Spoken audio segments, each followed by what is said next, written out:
ایک بار حضرت عثمان غنی رضی اللہ تعالیٰ عنہ نے نبی پاک علیہ السلام کی دعوت کی، کہا حضور میرے گھر تشریف لائیں۔ پیارے آقا علیہ السلام نے دعوت قبول فرما دی، مگر حضرت عثمان غنی رضی اللہ تعالیٰ عنہ نے ایک بڑا انوکھا کام کیا کہ نبی پاک علیہ السلام کے پیچھے چلنے لگے اور آقا علیہ السلام کے قدم گننے لگے، 1 2 3 4۔ اب نبی پاک علیہ السلام نے کچھ اس طرح ارشاد فرمایا، عثمان یہ کیا کر رہے ہو، میرے قدم کیوں گن رہے ہو؟ فرمایا حضور میری خواہش یہ ہے، میری تمنا یہ ہے کہ آپ کی تعظیم میں، آپ کی تکریم میں آپ میرے گھر آ رہے ہیں، جتنے قدم آپ میرے گھر کی طرف اٹھائیں میں چاہتا ہوں اتنے غلام اللہ کی رضا کے لیے آزاد کر دوں۔ اب یہ کمال بات تھی نا، کیا جذبہ تھا، یعنی غلام کوئی 2-4 روپے کا غلام نہیں تھا، یہ بہت بڑی قیمت ہوتی تھی، اور جتنے قدم، یعنی پیارے آقا اپنے کاشانہ اقدس سے حضرت عثمان غنی رضی اللہ تعالیٰ کے گھر تک جتنے قدم اٹھائے، اور عثمان غنی رضی اللہ تعالیٰ نے کیا بھی ایسا، قدم گنے اور اتنے غلام نبی پاک کی تعظیم کی نیت سے، آقا علیہ السلام کی توقیر کی نیت سے وہ آزاد کر دیے۔ یہ دعوت ختم ہوئی تو ایک اور مشورہ ہوا، ایک اور گھر میں مشورہ ہوا، وہ بھی اسی دعوت کے بارے میں تھا، مگر وہ غیبت و بھرا نہیں تھا، وہ کمال مشورہ تھا۔ وہ مشورہ کس کے درمیان ہوا؟ واقعی مدنی مشورہ تھا، مولا علی کرم اللہ تعالی وجہ الکریم اور خاتون جنت بی بی فاطمہ رضی اللہ تعالیٰ عنہ کے درمیان۔ حضرت علی کچھ غمزدہ تھے تو خاتون جنت نے کچھ اس طرح ارشاد فرمایا کہ اے میرے سر کے تاج اب کیوں غمزدہ ہیں؟ تو فرمایا کہ آج میرے بھائی عثمان نے ہمارے آقا علیہ السلام کی دعوت کی ہے، مگر ہر قدم پر انہوں نے غلام آزاد کیا، اس شان سے دعوت کی ہے،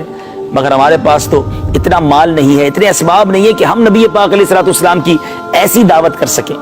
اچھا، خاتون جنت بھی کمال ماشاءاللہ برکتوں والی خاتون جنت ہیں، ارشاد فرماتے ہیں کہ آپ غمزدہ نہ ہوں، آقا علیہ السلام کے پاس جائیں اور ویسی ہی دعوت کی جو ہے وہ عرض کر دیں۔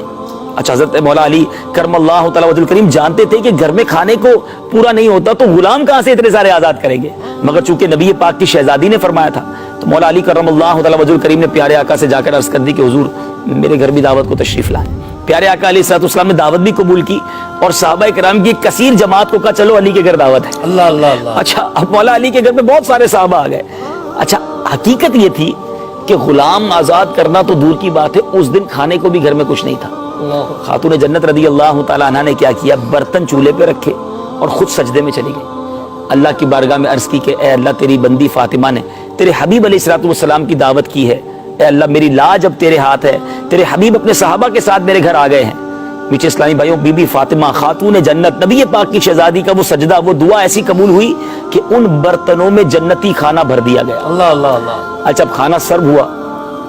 جب کھانا تقسیم کیا جا رہا تھا تو سارے صحابہ حیران، یہ ذائقہ پہلے کبھی نہیں کھایا، یہ ٹیسٹ پہلے کبھی نہیں ملا۔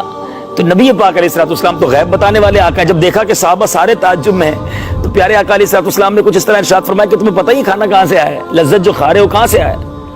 حضور ہم تو نہیں جانتے۔ فرمایا اللہ نے جنت سے تمہارے لیے بھیجا ہے، یعنی دعوت کے بدلے دعوت ہوئی مگر جنتی کھانوں سے ہوئی۔ اچھا، اب کھانا تو ہو گیا، اب آ گئی وہی شرط کہ ہر قدم پر غلام آزاد کرنے، تو خاتون جنت سجدے میں پھر چلی گئی، کہتی یا اللہ تیرے حبیب علیہ السلام کی دعوت ان کے حبیب، ان کے صحابی حضرت عثمان غنی نے کی تھی اور ہر قدم پر ایک ایک غلام آزاد کیا تھا، یا اللہ تیری بندی فاطمہ کے پاس اتنی استطاعت تو نہیں، مگر میں تجھ سے دعا کرتی ہوں کہ نبی پاک علیہ السلام جتنے قدم اٹھا کر ہمارے گھر تشریف لائے ہیں اتنے قدم کے برابر سرکار علیہ السلام کی امت کے گناہ گاروں کو آزاد کر دے۔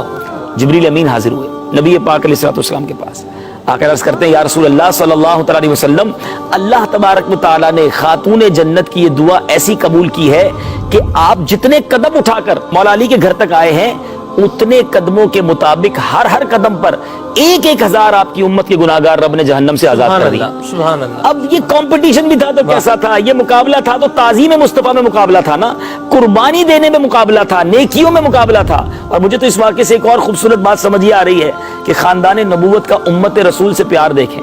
کہ دعا بھی مانگی تو گناہگاروں کو جہنم سے آزاد کر دیا جائے، اور اس دعوت کے صدقے نہ جانے کتنے ہزار جہنم سے آزاد ہوئے ہوں گے۔ اللہ تبارک و تعالیٰ صحابہ کرام کے اس صحت مند اور نیکیوں بھرے مقابلوں کی ہمیں جھلک نصیب فرمائے، اور ہم بھی نیکیوں میں آگے بڑھنے کا اللہ کرے کہ آج ذہن بنا لیں۔